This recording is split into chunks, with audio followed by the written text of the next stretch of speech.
Assalamualaikum warahmatullahi wabarakatuh. Bismillahirrahmanirrahim. Alhamdulillahi rabbil alamin. Wassalatu wassalamu ala Rasulillah an-nabiyil amin, nabiyina wa habibina wa syafi'ina Muhammadin ibni Abdillah wa ala alihi wa ashabihi wa man walah. Terima kasih pada yang dikasihi Tuan Imam, Murusi dan sekalian kegiatan kuasa masjid, tuan-tuan, puan-puan, muslimin dan muslimat yang dirahmati oleh Allah Subhanahu wa taala. Sambungan kita pada pagi ini muka surat 17, kepayahan ketika mati.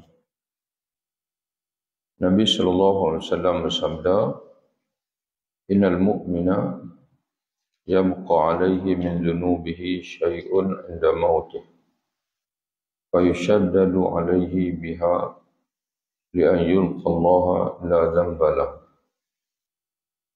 Seorang mukmin, kata Nabi SAW, jika masih berbaki dosa pada dirinya di ambang kematiannya, diberi kepayahan kepadanya karena dosa itu, supaya dengan kepayahan menjadi kafarah bagi dosanya dan dia bertemu Allah tanpa sebarang dosa. Jadi sebab itu kepayahan ketika mati bagi orang mukmin itu adalah satu cara Allah membersihkan dia.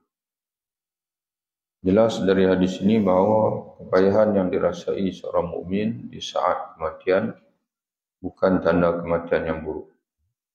Bahkan sebaliknya, yaitu tanda kematian yang baik, kerana kepayahan tersebut menyucikan dosa-dosanya, dalam erti lain menjadi kafarah untuknya dari dosa-dosa. Bahkan Nabi sendiri pun merasai kepayahan pada ketika mati, sebagaimana yang diceritakan oleh Sayyidatina Aisyah radhiyallahu anha. Hadis dalam Sahih Bukhari, dalam Muslim hadis ini, mana kata Aisyah, mata Nabi wa innahu labaina haqinati wa zaqinati. Nabi wafat di pangkuanku, kata Aisyah. Kepala Nabi SAW atas ribaan, atas riba Aisyah. Aku selamanya tidak membenci kepayahan ketika mati bagi sesiapa pun setelah baginda sendiri menghadapinya. Baik Nabi sendiri pun menghadapi dipanggil sakaratul maut. Nabi minta dibawakan air kepada dia, kemudian bila disapukan air ke mukanya, maka Nabi kata, inna lil mauti la sakarat, sungguhnya kematian itu ada kepayahannya. Tapi tak boleh kita buat kesimpulan kepayahan Nabi itu sama macam hadis tadi, kerana Nabi masih ada dosa dan sebagainya. Karena menurut ulama, kepayahan yang dihadapi oleh Nabi ketika wafat bukan untuk membersihkan sakit-baki dosa, kerana baginda sallallahu alaihi wasallam suci dari dosa, akan tetapi untuk menambah darjat. Sebab itu kita ingat balik hadis Nabi sendiri sebut, asyaddun nasi bala'an al-anbiya. Orang yang paling hebat diuji oleh Allah adalah para Nabi. Kemudian dalam waslian Rasulullah kalau dia demam, para sahabat akan maka perasan, mereka tengok, sehingga akan ada seorang sahabat dia tanya, ya Rasulullah, kenapa engkau, kalau kami tengok engkau demam saja macam dua orang demam. Kalau demam saja, Nabi ini dia akan jadi macam dua orang demam. Lalu Nabi menjawab, karena darjatku pun dua kali ganda manusia. Maknanya kelebihan darjat yang Allah Ta'ala beri kepada aku pun berganda-ganda. Jadi ujian yang Allah Ta'ala beri kepada aku pun berganda-ganda juga. Jadi contoh sekalian, kita kalau kita dah faham darjat kalau tinggi ni semua benda mudah. Tapi kita tengok para Nabi ni mereka yang paling banyak cabaran, mereka yang paling susah dalam kehidupan ini. Jadi seolah-olah memberi isyarat kepada kita bahawasanya, sebab itu para alim ulama sendiri pun mereka menyebutkan karamah yang paling tinggi adalah istiqamah. Itu karamah yang paling tinggi. Bukan karamah itu dalam bentuk kita luar biasa. Kita selalu gambarkan kalau karamah ni benda yang luar biasa lah. Boleh jalan atas air, boleh terbang di udara. Itu benda itu kalau perlu Allah Ta'ala zahirkan. Tapi karamah yang paling bernilai di sisi Allah ialah apabila hamba tu istiqamah. Dia boleh sembahyang, dia boleh puasa, boleh buat dengan tetap, tanpa jemu. Oleh sebab itu, jangan buruk sangka dengan kepayahan saat sakratul maut. Bagi seorang mukmin itu tanda rahmat dan pengampunan. Allah sedang menyucikannya sebelum bertemunya dengan tenang. Kemudian tajuk berikutnya peluh di dahi. Di antara tanda kematian seorang mukmin juga berpeluh di dahinya. Sabda Nabi SAW, Innal mu'mina yamutu bi'araqil jabin. Sesungguhnya seorang mukmin mati dengan berpeluh dahinya. Hadis ini ada dalam Sunan Tirmizi atau Jami' Tirmizi. Dari Buraidah, kata Imam Tirmizi, hadis hasan. Sahabat Nabi yang bernama Buraidah radhiyallahu anhu pernah menziarahi saudaranya yang sakit di Khurasan. Khurasan sekarang ni dia berada dalam, kalau tak silap, kalau tak Iraq, Iran. Dua itulah daerah Khurasan. Ketika dia tiba, saudaranya itu meninggal dan dilihatnya peluh di dahi. Lantas dia mengucapkan, Allahu Akbar. Aku mendengar Rasulullah SAW bersabda, kematian seorang mukmin dengan berpeluh dahinya. Jadi persoalan dia, sebab apa peluh dahi? Sebab apa peluh di dahi itu? Maka berkata Imam bin Sirin, seorang tabi'in Muhammad bin Sirin yang sempat mengaji dengan ramai sahabat. Kata dia, peluh di dahi adalah tanda yang jelas bagi kematian seorang mukmin. Kenapa berpeluh dahinya? Menurut Ibnu Mas'ud radhiyallahu anhu, kerana kepayahan yang dihadapinya ketika hendak mati untuk menyucikan saki-baki dosanya. Itu satu. Berkait dengan hadis tadilah. Kepayahan yang sedikitlah yang dia rasa ketika nak mati itu seumpama seorang yang dia rasa payah bila angkat benda berat berpeluhlah di dahi. Tapi orang kafir payah sehingga kering peluh. Mana dia panggil? Mana payah, terlalu payah sehingga kering segala-galanya. Sebagian ulama berkata, sesungguhnya peluh yang keluar di dahinya adalah kerana rasa malu kepada Tuhannya atas segala maksiat yang pernah dilakukannya, namun masih menerima berita gembira, anugerah dan kemuliaan daripada Tuhan. Ini kita panggil peluh apa? Peluh malu. Peluh ni macam-macam jenis. Peluh buat kerja berat. Peluh takut pun ada. Bila kita terlalu takut pun peluh. Anak-anak kita yang berjaya pun dia ambil paisah, tengok result baik pun peluh juga. Jadi peluh ni dia macam-macam jenis. Maka sebagian ulama kata, peluh itu kerana peluh malu dengan Allah. Dan dia hadir dalam keadaan dosa masih ada lagi. Tapi Allah Subhanahu Wa Taala telah memberi anugerah kepada dia. Bukan semua tanda husnul khatimah dapat dilihat mata. Sebab itu bila tuan-tuan ambil jangan duduk pergi tengok pula. Nak tengok peluh ke tak dahi. Bila tengok tak ada peluh, tuan-tuan buat kesimpulan. Ini bukan mati yang baik. Dia tak boleh macam tu. Tanda husnul khatimah ni dia banyak sebenarnya. Cuma ada tanda-tanda tu. Sebab tu yang penting bagi kita ni, kita mendoakan. Yang mendoakan kepada si mati itu. Rahmat Allah kadang tersembunyi dari pandangan manusia. Maka doakan kebaikan, bukan menghukum saudaramu yang telah pergi. Walaupun dia di dunia tuan-tuan bersediaan waktu dia hidup, dia tak semayang, dengan tak puasanya. Tapi nilai la ilaha illallah itu menyebabkan kita kena semayang. Kalau kita tak solat jenazah dia, kita berdosa balik. Habis Ustaz dia tak semayang, tak puasa, kalau nak ungkit waktu dia tengah hidup. Waktu dia tengah hidup. Patut kita pergi jumpa dia, nasihat dia, kamu ni tak semayang pasal apa? Jom semayang. Ni kawan dah mati dah. Bila dah mati dah, tak guna lagi kita nak ungkit, nak sembang pasal dia. Maka kita buat apa yang kita boleh buat. Apa yang kita boleh buat. Iaitu kita semayang lah. Jenazah dia kita doakan untuk dia. Kemudian mati pada hari yang baik. Di antara tanda husnul khatimah, mati pada hari yang baik. Jadi ada benda yang kita boleh pilih. Nak mati dengan baik, kita amal soleh, kita berdoa. Tapi ada anugerah yang Allah Ta'ala bagi, tak boleh pilih. Di antaranya mati pada hari yang baik, iaitu hari Jumaat.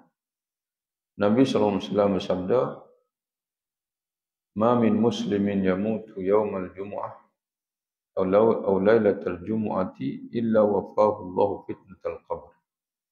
Tidak ada seorang muslim yang mati pada hari Jumaat atau malamnya, melainkan Allah akan selamatkannya dari fitnah kubur. Fitnah kubur ni apa dia? Menurut Syekh Mullah Ali Al-Qari, dalam syarah dia lah, ini salah satu syarah hadis, kitab syarah hadis.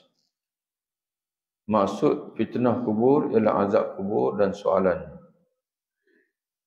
Kelebihan tersebut adalah kerana kemuliaan hari Jumaat. Jadi mulianya hari Jumaat itu, sehingga orang yang mati pada hari Jumaat, maka Allah Ta'ala selamatkan dia daripada siksaan kubur. Jadi dalam Islam ni, hari ini mula lepas maghrib. Itu dikira hari baru dalam Islam. Sebab tu bila kita tengok anak bulan, orang kata istihar, kata nampak anak bulan, malam tu kita dah tarawih. Sebab dah dikira Ramadan. Malam 1 Ramadan dia panggil. Kemudian bila orang istihar pula, nampak anak bulan Syawal, kita dah tak boleh tarawih dah. Sebab itu bukan Ramadan lagi dah. Dia panggil malam 1 Syawal, malam hari raya. Jadi Jumaat ni dikira bila? Dikira malam Jumaat tu, hari Khamis. Bila terbenam matahari, tu bukan Khamis dah. Dikira Jumaat. Jadi kita cerita ni pasal ada orang dia silap kira. Dia kira hari Jumaat, kemudian malam Sabtu pun kira Jumaat. Malam Sabtu tu dia bukan Jumaat, dia kira Sabtu. Jika malam Jumaat tu dia panggil, itu dikira begitu. Kelebihan tersebut adalah kerana kemuliaan hari Jumaat. Hadis tersebut menunjukkan bahawa kelebihan masa ada kesan yang besar, sebagaimana juga kelebihan tempat. Kelebihan tempat sekali selepas ni. Mati di Madinah. Mati di Madinah pun ada lagi sebut juga hadis. Namun bila kita akan mati dan di mana kematian kita tidak berlaku dengan kehendak kita. Ia sepenuhnya takdir Allah. Ini rezeki lah. Kalau mati hari Jumaat.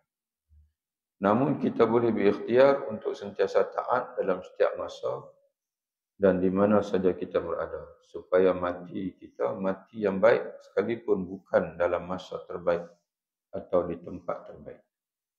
Jadi selepas ini tuan-tuan sekalian, kita akan jumpa Nabi sebut mati tengah semayang ataupun mati dalam perjalanan ke tempat yang baik. Sekurang-kurangnya harus. Sekurang-kurangnya kita melakukan perkara yang harus. Hari kematian bukan penentu utama kebaikan akhir hayat. Yang paling utama adalah iman yang dibawa saat nyawa di hujung. Biar bukan hari Jumaat, asal kita pulang dengan hati yang bertauhid. Itu yang paling penting. Kerana kita pulang tu dengan hati kita bertauhid. Sebab itu tuan-tuan sekalian, kita sebut sekali lagi. Sebelum ni pun kita dah sebut dah. Apa makna Nabi sebut? Man kana akhiru kalamihi la ilaha illallah. Sesiapa yang akhir ucapan dia adalah la ilaha illallah, dia akan masuk syurga. Ucapan yang mana satu? Sebab kalau kita duk parti tuan-tuan sekalian.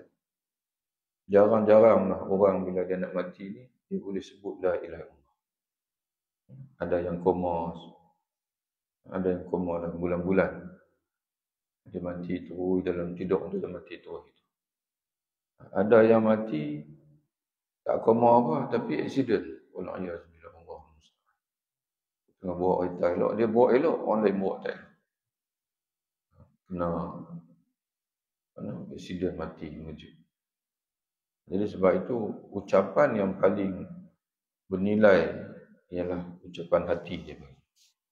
Dia panggil hadis nafs. Jadi sebab itu bila kita mengaji dalam tauhid, dalam akidah, asas iman itu bukan iqrar. Iqrar bil lisan. Dia panggil asas dia apa dia? At-tasdiq. Iman ni dia ada 3 jenis. At-tasdiq bil qalbi, wal iqrar bil lisan, wal amal bil jawarih. Itu iman. Dia mula dengan tasdiq bil qalbi. Membenarkan dengan hati, mengakui dengan lidah, dan juga beramal dengan anggota. Jadi tuan-tuan sekalian, apa makna tasdiq bil qalbi? Para alim ulama kita dalam kitab-kitab mereka kata hati bersuara. Hati bersuara, bahasanya Allah benar, Rasul benar. Itu makna hati bersuara. Kalau takdir kata kita hidup zaman Nabi, Nabi mengajak kita, sebelum kita mengucap di depan Nabi asyhadu an la ilaha illallah wa asyhadu anna Muhammadar Rasulullah, hati kita berkata dekat kita dulu, memang betul dia Rasulullah, kamu kena beriman dengan dia. Itu dipanggil hadisun nafs. Jadi mulut kita ni, tengoklah tuan-tuan sekalian, kalau kita nak mati nanti, mulut kita boleh mengucap asyhadu an la ilaha illallah wa asyhadu anna Rasulullah, mudah-mudahan. Tapi kalau mulut kita tak boleh mengucap pun, hati kita tetap dengan la ilaha illallah Muhammadun Rasulullah. Apa yang ada dalam hati, dan pada ketika itu kita mati dengan hati itu, maka sampai bila-bila dia akan ada dalam hati. Jadi sebab itu tuan-tuan sekalian, cuba kita tengok satu perkara. Bila kita masuk dalam kubur nanti, kita tak tunggu lepas sehari, lepas 3 hari, lepas seminggu. Bila orang timbus saja kita, orang kemui saja kita, malaikat mungkin nakir pun main. Adalah hadis kata, dia suruh kita duduk dan mendudukkan kita. Jadi kita pun tak boleh nak gambarkan duduk macam mana, keranda tinggi tu ya. Jadi sebab tu dia bukan alam. Alam barzah ni, dia sebenarnya bukan betul-betul di situ. Sebab kalau tengok dalam hadis orang beriman, diluaskan 70 hasta. Ada hadis lain pula diluaskan sejauh mata memandang. Tapi duduk, kita akan jawab soalan dalam keadaan kita didudukkan oleh malaikat mungkar nakir. Dia pun tanya, siapa Tuhan kamu? Siapa Nabi yang diutuskan kepada kamu? Ditanya soalan. Jadi kita nak jawab dengan apa? Otak pun dah mati. Otak pun dah mati. Jadi tuan-tuan sekalian, jasad saja mati, ruh tak mati. Ruh kita tidak mati. Sebab itu kematian ini bukan penamat hidup. Kematian ini hanyalah perpisahan di antara ruh dan juga jasad. Itu makna kematian. Jadi sebagaimana pusat kepada jasad mati, apa dia pusat kepada jasad? 2 lah, doktor akan cek 2. Satu mati jantung, satu mati otak. Jadi para ulama pun ditanya oleh doktor, dari segi Islam ni yang mana satu sebenarnya? Kalau dah sah mati, mana kira mati? Jantung berhenti ke ataupun otak?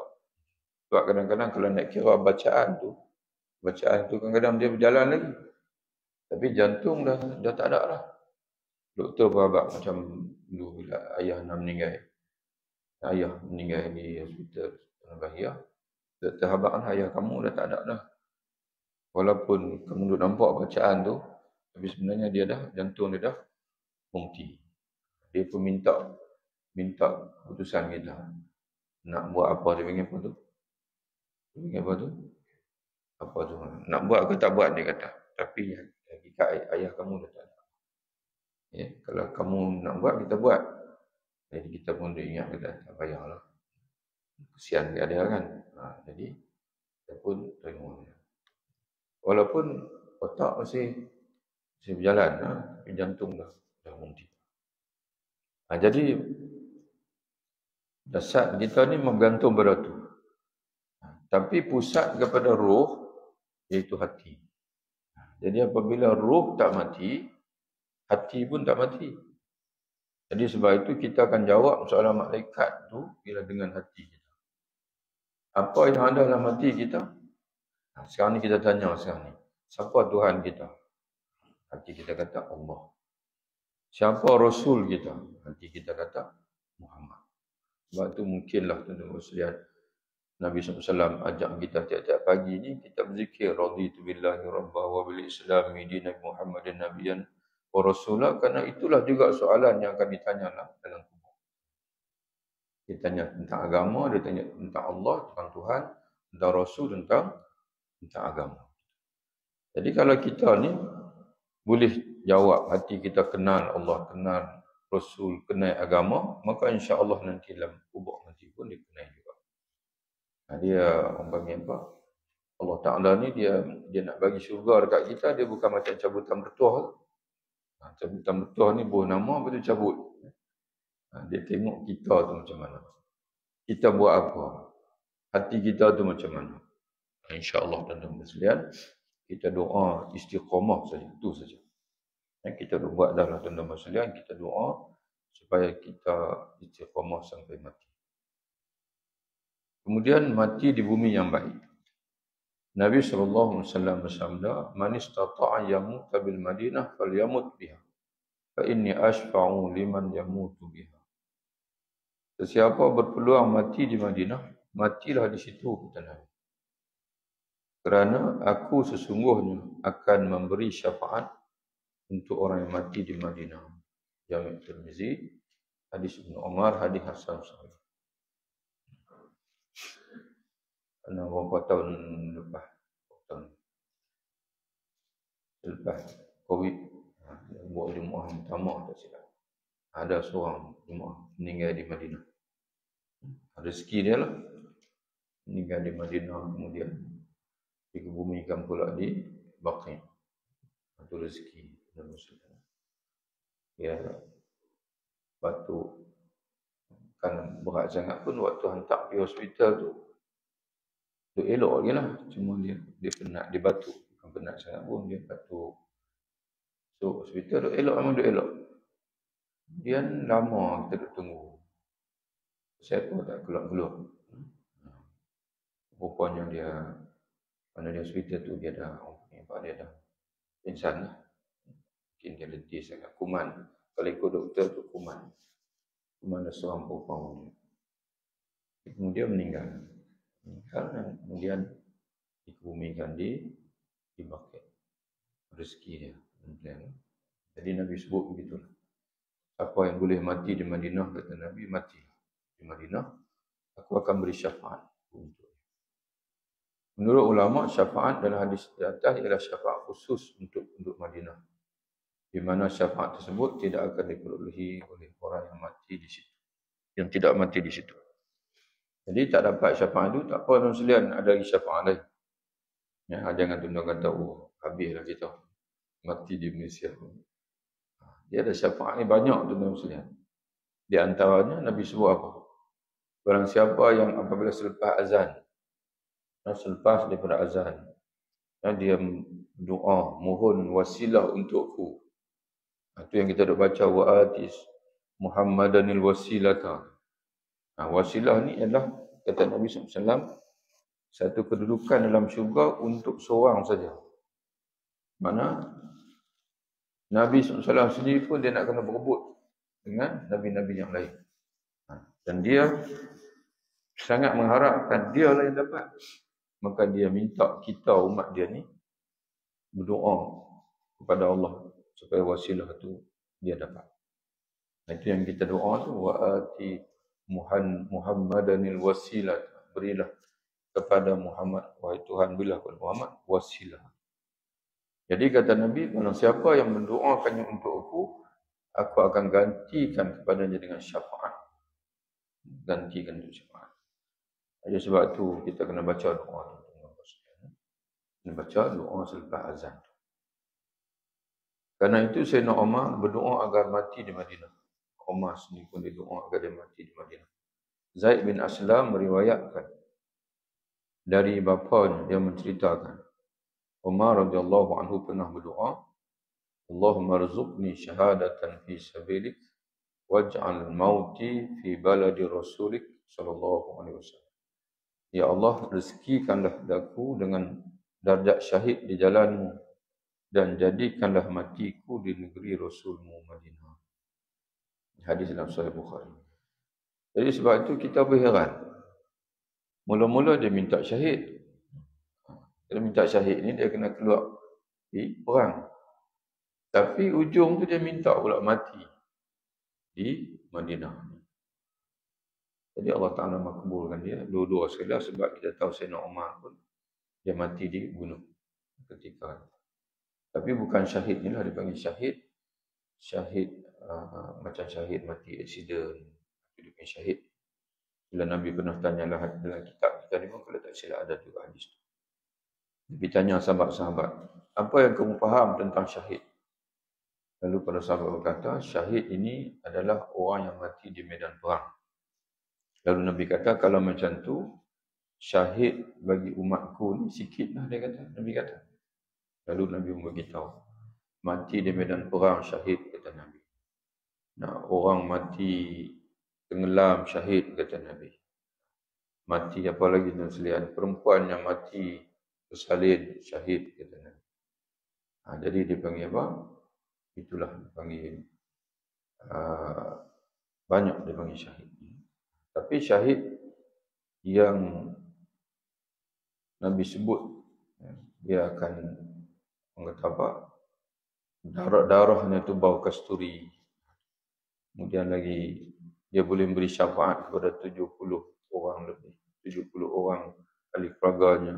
Yang tu syahid dipanggil ma'rakah. Syahid di medan perang, dipanggil syahid khusus.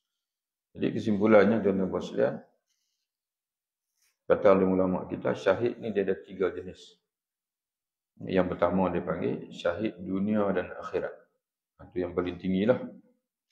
Makna akhirat pun diberi pahala syahid, di dunia pun orang istihar syahid, iaitu jenazahnya itu tak dimandikan, tak disembahyangkan. Dikebumikanlah di medan perang dengan dipanggil dengan macam mana dia mati. Sebab dia akan bangkit, sebab dia tak pernah mati. Orang mati syahid ni, insya Allah Ta'ala dia tak pernah mati. Dia tidak mati, dia hidup di sana. Dia cuma pindah alam saja. Itu yang pertama. Yang kedua, dipanggil syahid akhirat saja. Tidak dunia. Maknanya di dunia ni dia tak syahid. Sebab tu diurus jenazah dia itu macam biasa. Dimandikan, disemayangkan macam biasa. Tapi di akhirat, Allah Ta'ala beri pahala syahid kepada dia. Sebagaimana disebut oleh Nabi dalam hadis. Yang ketiga, syahid dunia saja. Ini kita tak mahu. Iaitu orang menganggap dia syahid, tapi di sisi Allah Ta'ala dia tak syahid. Sebab dia perang tidak ikhlas. Dia perang kerana faktor yang lain. Orang sebut dia syahid, tapi sebenarnya dia tidak syahid di sisi Allah Ta'ala. Berdoalah untuk mati di tempat yang diberkati, seperti Mekah atau Madinah. Tapi jangan lupa, dimanapun engkau mati, jika beriman, itu sebaik-baik pengakhiran. Keimananlah yang mengangkat darjatmu, bukan sekadar tempat kemudian. Jadi itulah tuan-tuan sekalian, tajuk kita pada ini. Kita baca 3 tajuk, nanti kita sambung lagi, insya-Allah. Wallahu a'lam bishawab. Assalamualaikum warahmatullahi wabarakatuh.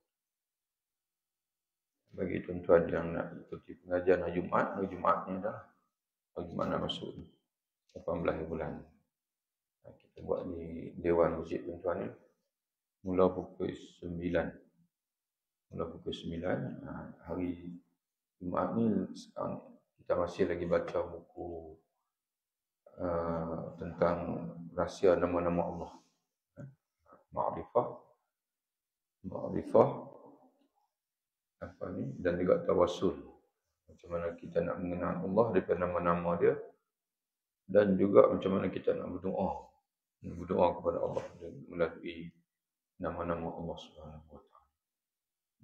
Jadi dijemputlah tuan-tuan muslimin pukul 9, habis lewat pukul 10.30.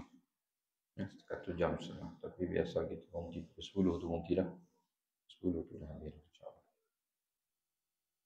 Tuhan.